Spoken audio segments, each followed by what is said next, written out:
దేవునికి స్తోత్రం. అందరికీ నా హృదయపూర్వక వందనాలు. Praise the Lord. దేవుడు మిమ్మల్ని మీ కుటుంబాన్ని దీవించి ఆశీర్వదించును గాక. ఈరోజు దేవుడు మనందరి కొరకు తెలియపరుస్తున్న అద్భుతమైన వాక్య సందేశం మాటలు జాగ్రత్తగా విందాం.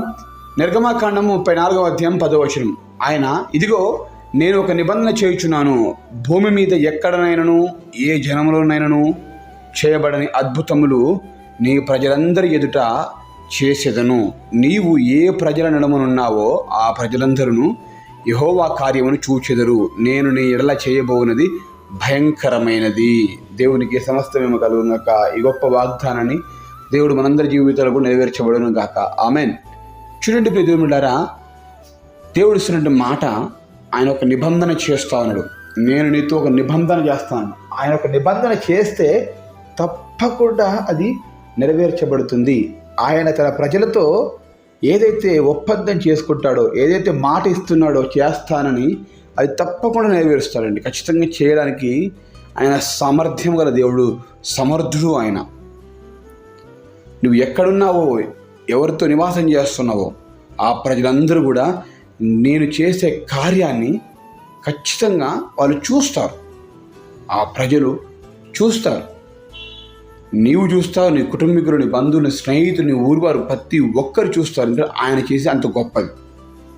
అంటే భూమి మీద ఎక్కడైనా కానీ, ఏ జనములలోనైనా కానీ, ఏ జనంలో ఉన్నా కానీ చేయబడిన అద్భుతములు నేను చేసేదను. స్తోత్రం కలుగును గాక. అంటే ఇంతకు మునుపు ఎన్నడూ జరగని కార్యాలను చేస్తానని స్పష్టంగా దేవుడు తెలియపరుస్తున్నాడు. ఏ జనాల్లోనే చూసుకున్నా కానీ, ఏ ప్రదేశంలో చూసుకున్నా కానీ, ఎక్కడ జరగని, చేయబడని, ఇది జరగలేదు మా దగ్గర, ఇది కొత్తగా ఉంది, ఇలా జరుగుతుంది అనే విధంగా దేవుడు మామూలుగా చేయట అద్భుతములు చేస్తాడు. అద్భుతములు. ఈరోజు ప్రియ దేవుని కుమారుడు కుమార్తె, నా జీవితంలో వస్తున్నట్టు ప్రతి సమస్య, ప్రతి శోధన, ప్రతి ఇరుకు, ఇబ్బంది, ప్రతి ఆటంకాలకు భయపడిపోతూ ఉంటావు. కానీ దేవుడు అంటున్నాడు, అసలు ఎక్కడ ఎవరు చూడని గొప్ప కార్యాలు నేను చేస్తాను బిడ్డా. నువ్వేమో ఒకలాగా అనుకుంటూ నా జీవితం ఇలా పతనమైపోతుంది, నేను పనికి రాకుండా ఉంటాను అని బాధపడుతూ దిగులుతూ ఉంటావు. కానీ నా వాగ్దానాన్ని ఎందుకు నమ్మట్లేదు అని దేవుడు నేను ప్రశ్నిస్తాను. ఈరోజు నేను చేసేది మామూలుది కాదు, చిన్న కార్యం చేయట్లేదు. అందరూ భయపడే విధంగా భయంకరమైన కార్యం చేయవద్దు. భయంకరమైన అంటే భయపెట్టేది అనేది కాదు, కానీ ఇట్లాంటివి కూడా జరుగుతాయా, ఇంత గొప్ప కార్యాలు ఎలా జరగలుగుతాయని భయపడే విధంగా దేవుడు చేయబోతా ఉన్నాడు. బైబిల్ గ్రంథంలో చనిపోయిన వారు సైతం దేవుడు లేపి ఉన్నాడు. కుష్ఠరోగులను బాగు చేస్తున్నాడు. అనేకులను దేవుడు స్వస్థపరిచినట్టుగా బైబిల్ గ్రంథమందు గ్రంథస్థం చేయబడి ఉన్నది.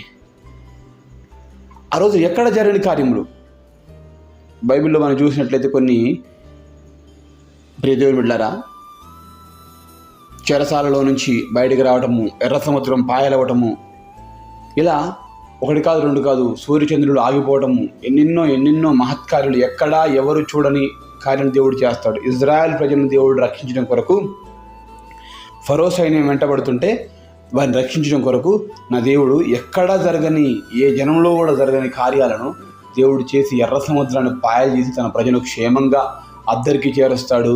శత్రువులందరినీ ఆ సముద్రంలో ముంచివేస్తాడు, నశింపజేస్తాడు.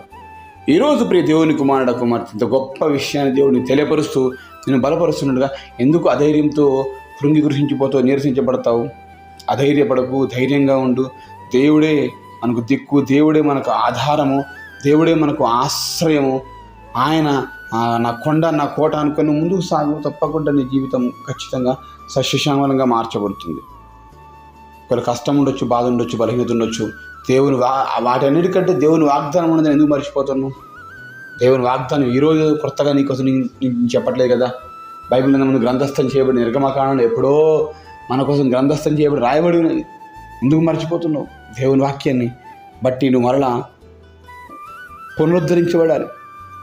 సెల్ ఫోన్ ఏ విధంగా బ్యాటరీ డౌన్ అయిపోయినప్పుడు మరలా మనము ప్లగ్లో పెట్టి స్విచ్ ఆన్ చేసుకొని కనెక్ట్ చేసుకుంటే ఏ విధంగా సెల్ ఫోన్ మరలా 100% ఫుల్ ఛార్జింగ్ అవుతుందో, అదేవిధంగా నీవు ఈ వాక్యాన్ని విన్న తర్వాతకి నువ్వు మళ్ళీ ఫుల్ ఛార్జ్ అవ్వాలి. ఫుల్ ఛార్జింగ్ అవ్వడం ద్వారా ఇంకా ఎక్కువ పని చేయగలుగుతూ ఉంటాం.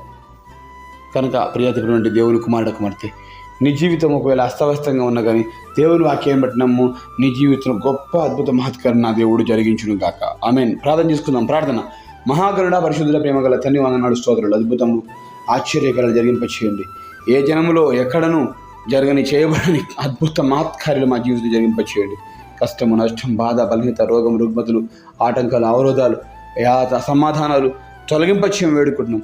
ప్రతి బిడ్డను దీవించి ఆశీర్వించి మహిమా ఘనతా ప్రభావాలు మీరు మాత్రం పొందుకునమని నజరేయునామములో కృతజ్ఞతలతో అడిగి వేడుకుని పొందుకొనిచున్నాం మా ప్రియ పరలోకపు తండ్రి. ఆమేన్.